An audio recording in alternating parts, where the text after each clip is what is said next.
You are here also to outline how you're going to spend £2.5 billion, which you committed in the Labour manifesto last summer, to support the UK steel sector.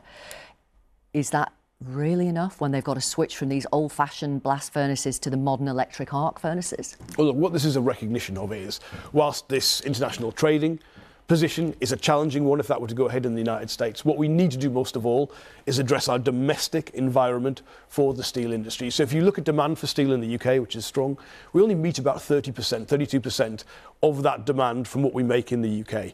Even with all the issues of Chinese overproduction, in the EU, that figure is 80%. So there's a big prize on offer domestically to get that right.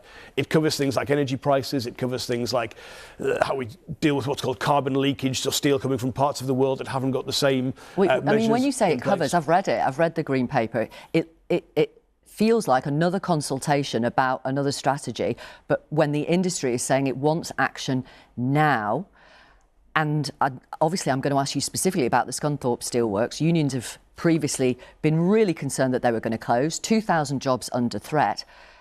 Are you confident those 2,000 jobs are now secure? Well, we are in talks still with British Steel. I have a further set of talks on Tuesday of this week. We are willing to put in, I mean, the fund you reference, let's be clear, is more money than a British government has ever put in to investment in the steel industry. We have to work with the private sector to do that. Sure, but will it save those 2,000 jobs? On the jobs, what I need if I'm to put money in are guarantees on jobs, and guarantees that if I put money in, that will be safe, we'll get a good return, we'll get a viable business out of that.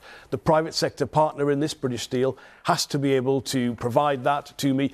There is a reduction in headcount when you move to the new technologies that are available. That is recognised. That's job losses then? It is. But frankly, what I would have ideally wanted to see... So how many of the 2,000 do you reckon you can save? It depends on the nature of the transformation project, because I think we've got the chance not just for changing to new technology in terms of electric arc furnaces, we've got the potential for actually more further downstream activity. There could be more jobs in steel in the UK, but it depends on what we can agree with a private sector partner. You can't do this in the private sector alone. You can't do it in the public sector alone. You've got to have that relationship. But I need to know if I'm putting money in, I'm getting something for it.